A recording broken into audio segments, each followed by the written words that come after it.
Efésios capítulo 4, 13 e 15, assim: até que todos alcancemos a unidade da fé e do conhecimento do Filho de Deus. E ele diz assim: até que todos alcancemos a unidade da fé e do conhecimento do Filho de Deus e cheguemos à maturidade, atingindo a medida da plenitude de Cristo.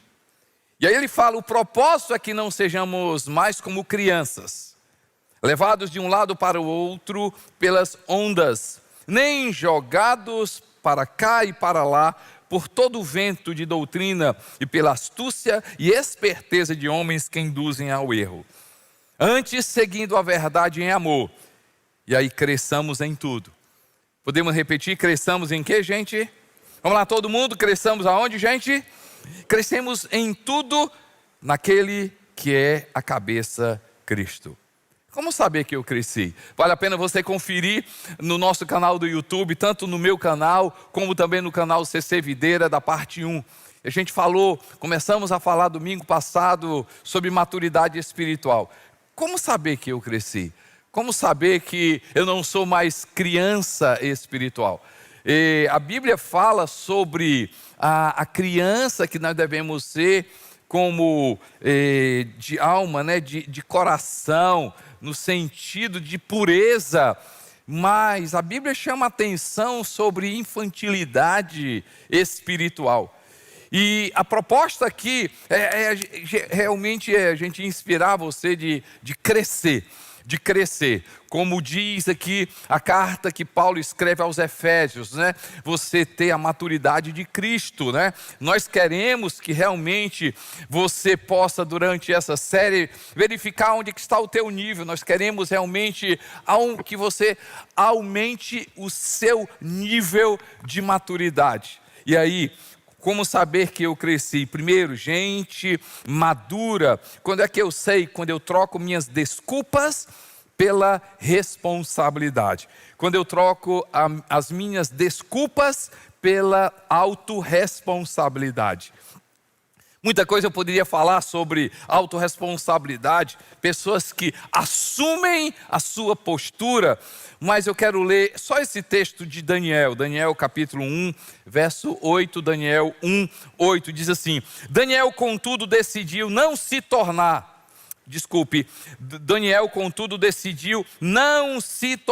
impuro com a comida e com o vinho do rei, e pediu ao chefe dos oficiais permissão para se abster deles. Quando você lê esse texto, você precisa entender o contexto. Daniel e seus amigos são levados ali da sua terra, do seu governo, da sua família, do seu Deus, do ambiente onde ele adorava a Deus, e é levado como cativo para a Babilônia. Lá na Babilônia, ele se depara com outros deuses, ele se depara com outros costumes, ele se depara com outras circunstâncias.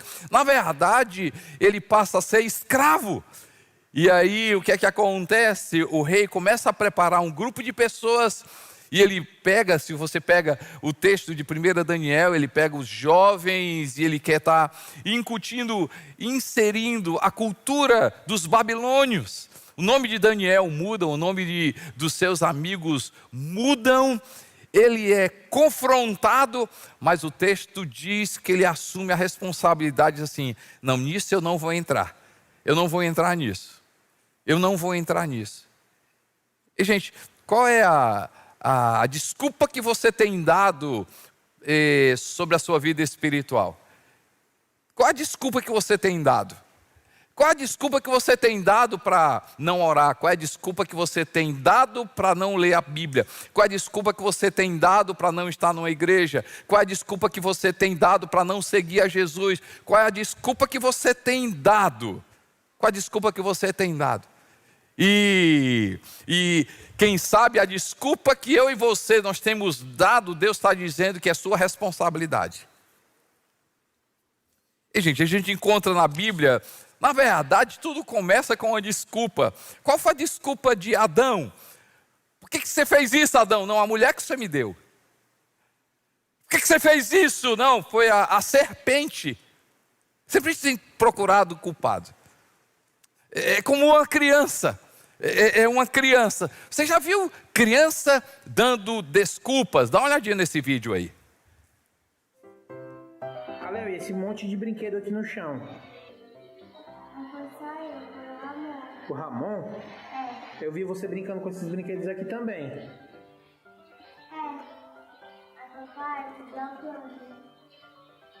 Eu tô pedindo pra você juntar os brinquedos.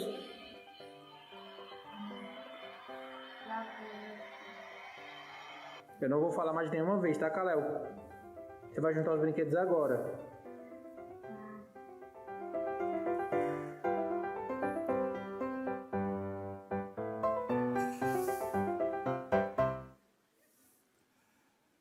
Quantas vezes a gente olha para uma criança e diz assim, não, mas é criança, e quantas vezes nós damos desculpas para a gente. E aí eu comecei falando de Adão. Ei, gente, qual foi a desculpa de Caim? Caim mata Abel, seu irmão, e qual é a desculpa dele? Não, eu matei porque ele me fez raiva. A culpa foi dele que me fez raiva. Eu matei, mas foi ele que me fez raiva. Qual foi a desculpa, gente, de Moisés? A desculpa de Moisés, não, porque eu sou gago. Na verdade, ele não poderia ter assumido a responsabilidade. Ok, Deus é misericordioso. Depois ele reconhece, a gente vê o líder que ele foi. Mas quantas vezes nós damos desculpas a Deus? José tinha todo o direito para dar desculpas e entrar em uma situação complicada ali com a mulher, e ninguém iria ver, ninguém iria saber. Não, mas ele assumiu a sua autorresponsabilidade. Davi tinha tudo para ter uma vida de desculpa por causa dos seus erros, mas ele decidiu se arrepender e pedir perdão. Pedro tinha tudo para dar suas desculpas, afundou quando deveria ter andado, negou 3 vezes, mas decidiu amadurecer e se tornar um líder na igreja. Não é uma frase minha, mas eu acho muito interessante essa frase, diz assim, tudo que toleramos nós não mudamos. Por trás das nossas desculpas existem pecados que a gente alimenta. Por causa das nossas desculpas, a gente alimenta algumas coisas que na verdade a gente coloca para Deus, e Deus diz assim, eu já te dei, você que não quer. Você que não quer. Eu louvo a Deus porque eu tive uma criação e meus pais foram muito, e eu vou usar essa palavra que graças a Deus eles foram muito rígidos na minha educação e principalmente com relação às coisas de Deus. Meu pai não dava moleza para as coisas de Deus, e graças a Deus que eu fui criado desse jeito, e eu cresci sem nenhum trauma, graças a Deus, desde criança até agora, eu estou dentro de uma igreja. Mas também teve a participação dos meus pais, mas também teve uma decisão minha. E gente, a obra é de Deus, mas a gente também toma iniciativa. A obra é de Deus, mas a decisão é nossa. A decisão é nossa de buscar Deus. A decisão é nossa de pegar a palavra. A decisão é nossa de vir para a igreja. A decisão é nossa de estar em um grupo de crescimento. A decisão é nossa de servir. A decisão é nossa de contribuir. A decisão é nossa. A decisão é nossa de buscar a Deus. Ei, gente, eu quero perguntar para você é grande? Como aumentar de nível? Como chegar à estatura de Cristo? Assuma a sua responsabilidade. Ai, por que eu estou desse jeito? Por que minhas finanças são desse jeito? Por que a minha vida profissional é desse jeito? O que está acontecendo com a minha alma? Por que isso não acontece? E a gente joga para Deus. Realmente tem coisas que só Deus pode fazer. Mas como saber que eu cresci? Como saber que eu cresci? É só olhar. Eu sou daquele que dá desculpas, ou eu sou daquele que assume a responsabilidade? Ei, gente, tem coisa na minha vida e na sua vida que faz toda a diferença. Uma decisão na minha vida e na sua vida faz toda a diferença.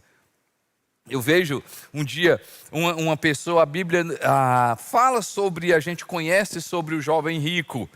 E esse jovem, ele chega para Jesus e ele diz assim: como é que eu vou para o céu? E Jesus começa a fazer algumas perguntas, e aí ele começa a falar dos mandamentos, e ele diz assim: tudo isso eu tenho observado desde a minha mocidade. Realmente, Jesus não fala que ele estava mentindo. Realmente ele observava todos os mandamentos desde novo.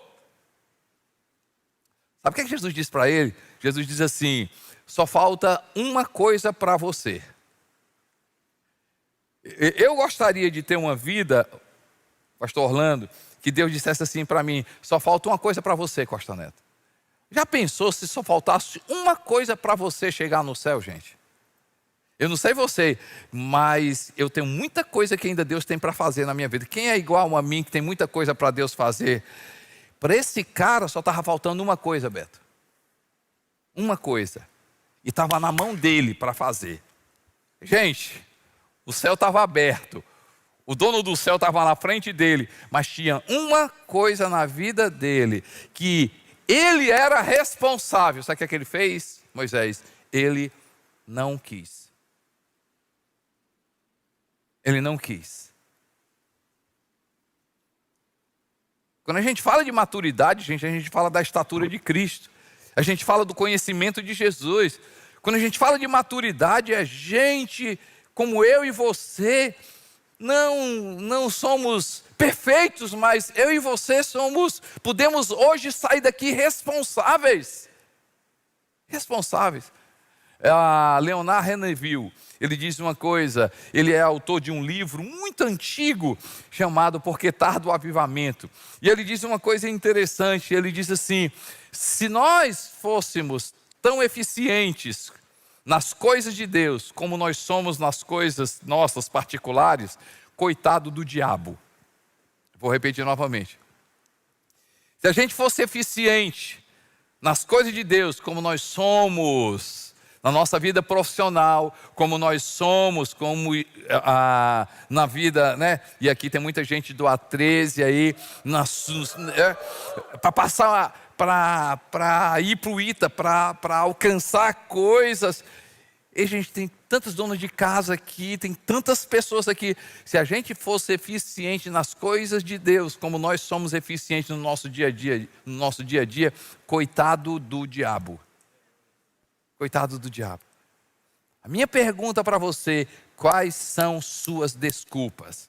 Quais são suas desculpas?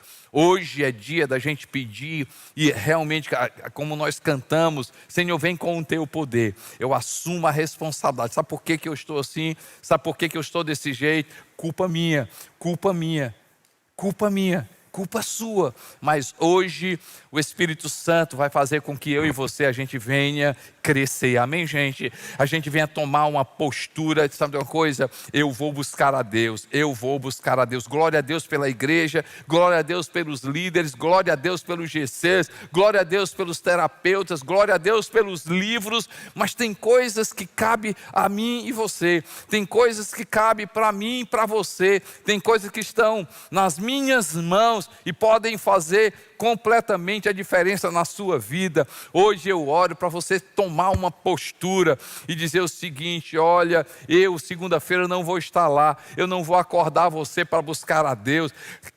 Cabe a você dobrar os seus joelhos e buscar a Deus, porque eu e você, a gente só dá certo com Jesus. Cabe eu e você a gente buscar a Deus, porque a gente sabe só com Jesus Cristo a gente dá certo.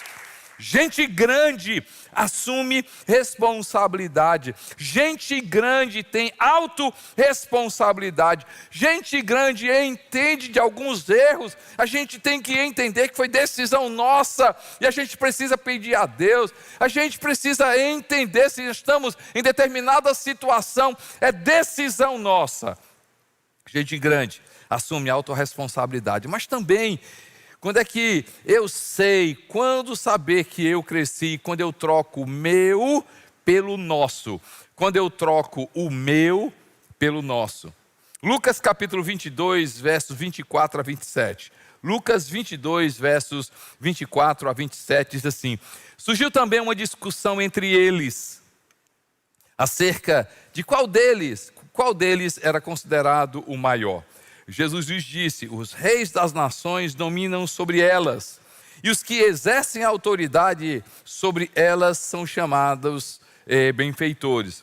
Mas vocês não serão assim. Ao contrário, o maior entre vocês deverá ser como o mais jovem, e aquele que governa como o que serve. Pois quem é maior, o que está à mesa ou o que serve? Não é o que está à mesa, mas eu estou entre vocês como quem serve. Eu estou entre vocês como quem serve. Maturidade espiritual é ver mais o outro do que a gente mesmo. Chegar à estatura de Cristo, aumentar o nosso nível, e a proposta dessa série é justamente fazer a gente crescer. Crescemos quando assumimos a responsabilidade.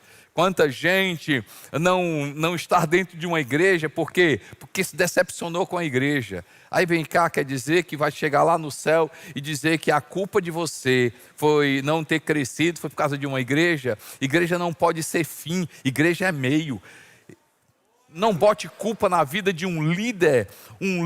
Ninguém tem poder de barrar o teu destino, só Deus e a decisão sua. Não bote culpa em igreja, não bote culpa em líder. Tem igrejas que realmente, tem líderes que realmente, mas tem muito mais igreja fazendo coisa certa, tem muito mais líderes fazendo coisa certa. Um líder, um pecado, uma decisão não determina a sua vida. Seja responsável. Tome conta das suas decisões, assuma a sua responsabilidade. Mas também gente grande é gente que troca o meu pelo nosso. Você já viu criança nessa situação? Dê uma olhadinha nesse vídeo aí.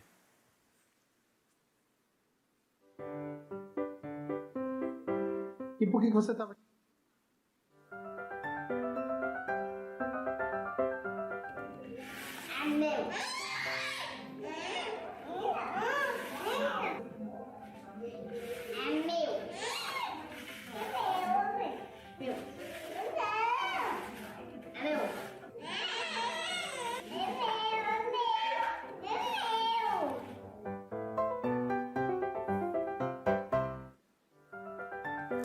O Pai, Deus Pai, era de Jesus, mas ele começa a oração dizendo: e gente? Pai nosso. Pai nosso. Jesus, ele é uma resposta para a minha vida e para a sua vida. Gente grande faz diferença na vida de outras pessoas. Gente grande troca o meu pelo nosso. Generosidade é a marca de quem é gente madura, porque gente, vamos dizer, pequena, é aquela pessoa que só junta para si. Gente pequena é aquela pessoa que sempre tem um olho para si. Quando a gente vai ver pessoas que marcaram a sociedade, que deixaram marcas na sociedade, sempre você vai encontrar uma característica presente nessas pessoas. Pessoas que disseram o seguinte: não é sobre o meu reino, não é sobre eu, não é sobre a minha pessoa, é sobre pessoas, é sobre gente, é sobre pessoas. Você quer crescer, comece a servir. Você quer crescer, comece a dar. Você quer crescer, comece a fazer diferença na vida das pessoas. Você quer crescer, comece a servir. Gente, nós temos muitos testemunhos. Quem serve aqui na igreja, levanta a mão em algum lugar. Dá uma olhadinha para trás, você que está aqui, ó. Dá uma olhadinha, continua com quem é voluntário aqui. A gente pode agradecer cada voluntário dessa igreja, né? Eu tenho uma absoluta certeza. Você que serve, não é muito melhor servir, não é muito melhor dar do que receber? Quantos testemunhos de pessoas que começaram a servir, e porque começaram a servir, começaram a crescer na vida.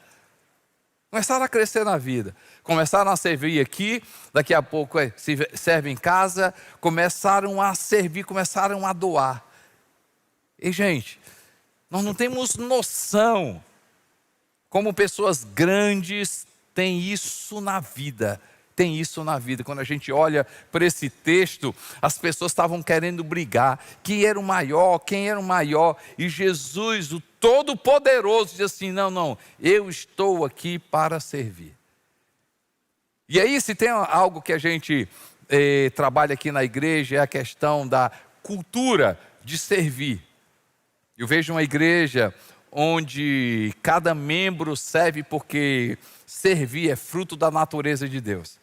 Se servir é fruto de quem tem a natureza de servir, se servir é fruto de quem tem a natureza de Jesus, escute isso aqui: ser servido, querer ser servido, é fruto de quem tem uma natureza maligna. Não, vocês não entenderam não, vou repetir novamente.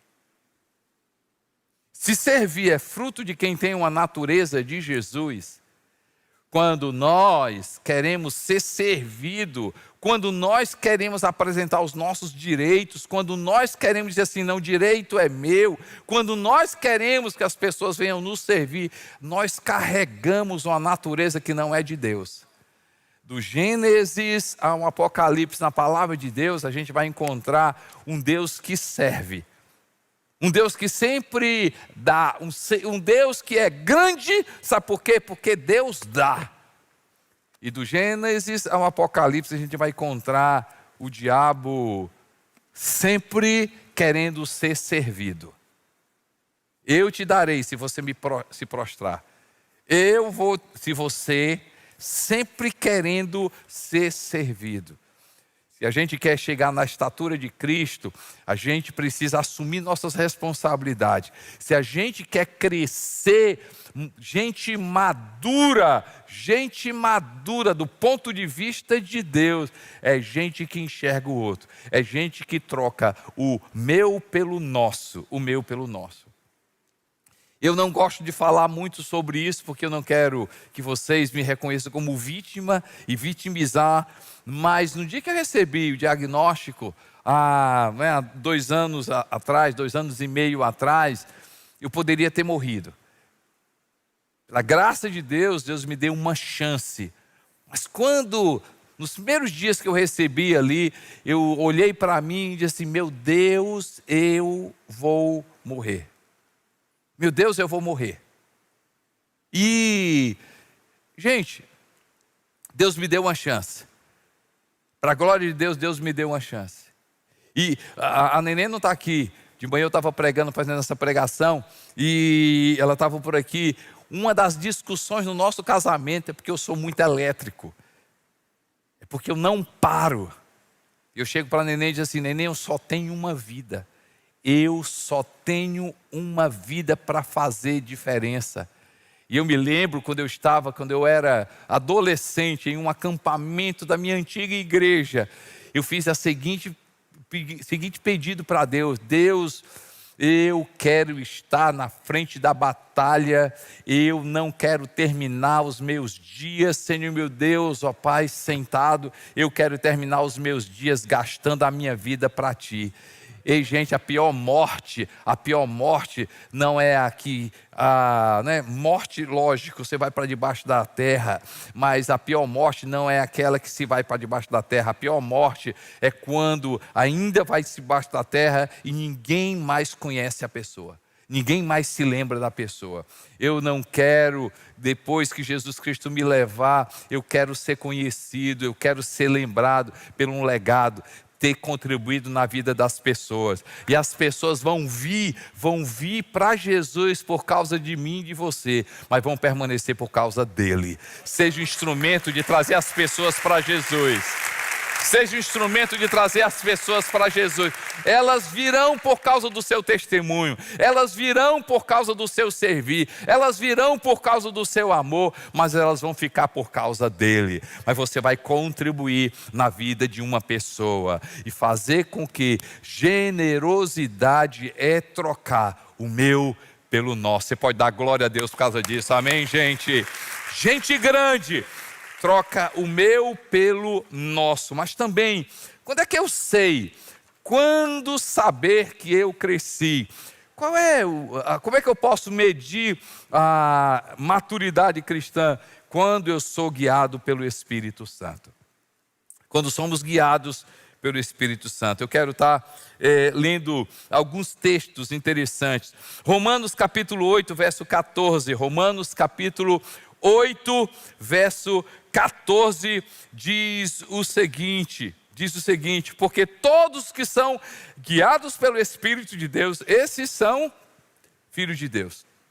Porque todos os que são guiados pelo Espírito de Deus, esses são filhos de Deus. Esses são filhos de Deus. E eu quero ler também Gálatas 5, 25. Gálatas capítulo 5, verso 25. Diz assim: se vivemos pelo Espírito, andemos também pelo Espírito. Se vivemos pelo Espírito, andemos também pelo Espírito. Aqui cabe muita coisa interessante sobre ser guiado pelo Espírito. Quando você vai encontrar o livro de Romanos dizendo que os que são guiados pelo Espírito são filhos de Deus. E aí você vai encontrar uma coisa interessante, né? Diz assim, mas Romanos fala que os filhos de Deus são os que são guiados pelo Espírito. Mas João capítulo 1, verso 12, diz diferente. João, ele diz assim, que ele veio para os que eram seus, mas os seus não o receberam. Mas a todos quantos o receberam, deu-lhes o poder de serem feitos filhos de Deus, a saber os que creem no seu nome. Ei, Costa Neto, o livro de Romanos diz lá, Romanos diz, eu sou filho se eu sou guiado pelo Espírito. Mas no livro de João diz que é filho quem crê em Jesus. Pois é, excelente observação. No livro de João capítulo 1, 2, fala lá, quando eu creio em Jesus, eu começo a ter, e aí eu tenho a experiência do novo nascimento, eu sou criança espiritual, eu sou bebê espiritual. E eu só cresço quando eu sou guiado pelo Espírito. Por que pessoas maduras são guiadas pelo Espírito? Porque o Espírito provoca muita coisa, traz muita coisa na minha vida e na sua vida. Mas algo específico está no livro de Gálatas, capítulo 5, verso 22. Diz assim, mas o fruto do Espírito é o que, gente? Gálatas 5, 22 a 23. Mas o fruto do Espírito é amor, alegria, paz, longanimidade, benignidade, bondade, fidelidade, mansidão, domínio próprio. Contra estas coisas não há lei. Mas o fruto, diga comigo, o fruto. Vamos lá, gente, todo mundo, mas o fruto. Se você pega essa palavra, mas o resultado do Espírito na minha vida. O fruto do Espírito, o resultado do Espírito na minha vida é amor, alegria, paz, benignidade, bondade, fidelidade, mansidão, domínio próprio. Paulo diz, se vivemos no Espírito, andemos também no Espírito. Paulo diz que é maduro quem é controlado pelo Espírito. E aí, a palavra controlado já me traz muita coisa para mim e para você. Gente madura não é gente que anda pelo instinto, mas é gente que anda controlado pelo Espírito Santo de Deus. Pastor, não aguentei. Você não aguentou, mas você é filho de Deus? Então o poder de Jesus está na sua vida. O mesmo Espírito que ressuscitou Jesus está na sua vida. Se você teve a experiência do novo nascimento, você não é controlado pelas suas emoções. Você é controlado pelo Espírito Santo de Deus. Não, você precisa ouvir isso de novo. Se você é filho de Deus, se um dia você entregou a tua vida para Jesus, se você teve a experiência do novo nascimento, o mesmo Espírito que ressuscitou Jesus está na sua vida. O poder de Deus está na sua vida e o poder de Deus o Espírito Santo está em você. Então, não existe desculpa, não existe como eu chegar para Deus como filho de Deus e dizer isso aconteceu porque eu não aguentei. Pois é, não aguentou, mas o Espírito Santo está na sua vida. Gente madura ama. Gente madura ama. Às vezes a gente faz algum tipo de... Tem algumas orações que a gente faz, a gente nem nota que teologicamente elas não são corretas. Exemplo, Senhor, meu Deus, derrama do teu amor. Como assim? O amor já está em você. Porque se o Espírito Santo está na sua vida, o amor já está em você. É ou não é, gente? A gente faz esse tipo de oração. Ah, Deus, eu quero paz. E Deus diz assim, você já tem, porque o meu Espírito já está em você. Deus me faz uma pessoa alegre. Teologicamente, não é correto. O correto seria, flui na minha vida a tua alegria. Ela já está em mim, Senhor. Flui na minha vida a tua alegria, porque a alegria do Senhor já está em mim. Onde é que eu quero chegar? Gente madura é gente que é dirigido pelo Espírito. Senhor, o amor de Deus está na minha vida. Eu amo porque o amor de Deus está na minha vida. Eu perdoo porque o amor de Deus está na minha vida. Eu enxergo gente porque o amor de Deus está na minha vida. Eu tenho paz porque a paz de Deus que excede todo entendimento está na minha vida pelo Espírito Santo de Deus. Emoções têm o seu valor, sentimentos têm o seu valor. Emoções a gente não pode jogar no lixo, sentimento não é algo que a gente joga no lixo. Não, a Bíblia diz que tem o mesmo sentimento que houve em Cristo Jesus. Sentimento tem o seu valor.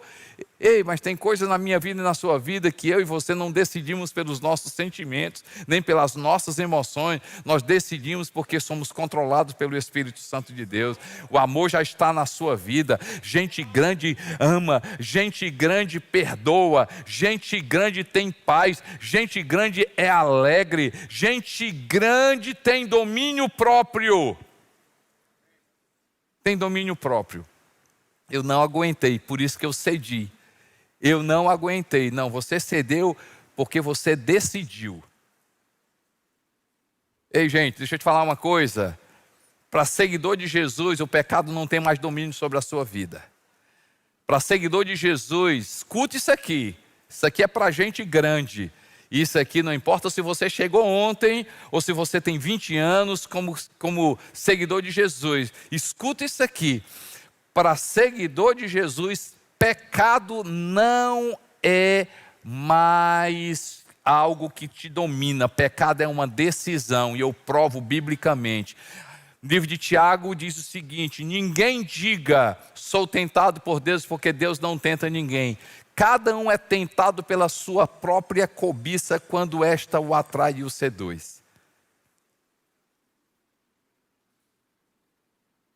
Quando Caim matou Abel, e aí Deus se encontra com ele, Deus confronta Caim e diz assim: o pecado bate à tua porta, mas cumpre a você dominar.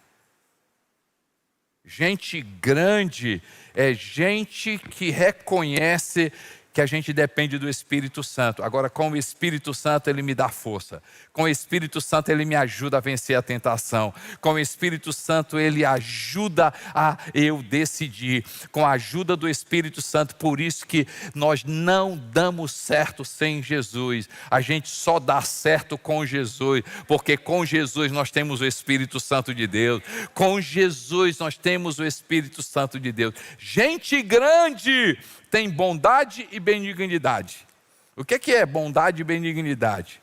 A Bíblia diz que o fruto do Espírito na nossa vida é bondade, benignidade. O Espírito Santo na minha vida faz com que eu enxergue coisa boa. E porque eu enxergo coisa boa, eu ajo em coisas boas. Gente grande enxerga coisa boa na vida das pessoas. Enxerga coisa boa. E porque enxerga coisa boa, age em coisa boa. Outra coisa, gente grande é controlada pelo Espírito Santo, porque gente grande tem longanimidade. As pessoas dizem assim, né? Filho de Deus tem pavio grande. Filho de Deus não deve ter nem pavio. Porque pavio um dia vai estourar. Filho de Deus tem o controle do Espírito Santo. Filho de Deus é manso e é humilde. O que é a definição de humildade? Humildade é poder sob controle. Mansidão é força sob controle. Perdi a cabeça, taquei a mão nele. Foi? Então você deveria ser guiado pelo Espírito, porque gente grande não perde a cabeça, porque o Espírito Santo na nossa vida tem controle. O Espírito Santo na nossa vida tem eu tenho domínio próprio. Gente grande, e aqui não depende de idade, gente grande que é controlado pelo Espírito Santo namora de forma santa. Não, só 10 ouviram.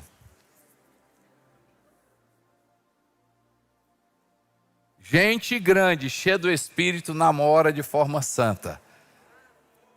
Gente grande, cheia do Espírito.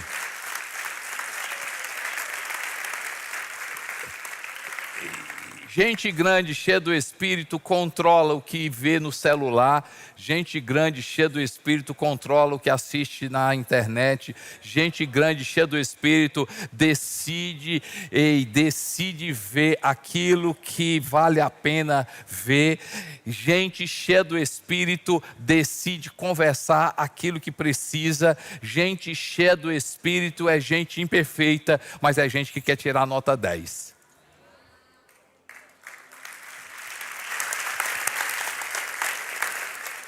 Conversa hoje com você ei gente, a gente precisa do Espírito Santo.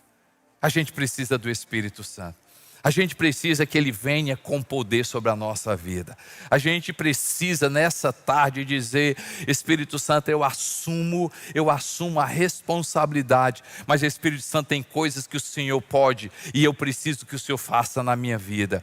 Eu oro para que cada vez mais a gente saia daqui como pessoas grandes, como pessoas que assumem a autorresponsabilidade. Ei gente, glória a Deus pela igreja, glória a Deus pelos domingos, glória a Deus pelos cultos. Mas eu e você vamos decidir buscar a Deus porque é uma decisão. Decidimos ler a palavra porque é uma decisão. Vamos decidir buscar a Deus porque cabe a mim. Decido crescer espiritualmente porque cabe à minha pessoa. A gente vai deixar de ser infantil, a gente vai deixar de ser criança, nós vamos assumir a responsabilidade, nós vamos crescer em maturidade, nós vamos crescer em generosidade, mas a gente vai crescer. Vamos ser pessoas controladas pelo Espírito Santo de Deus.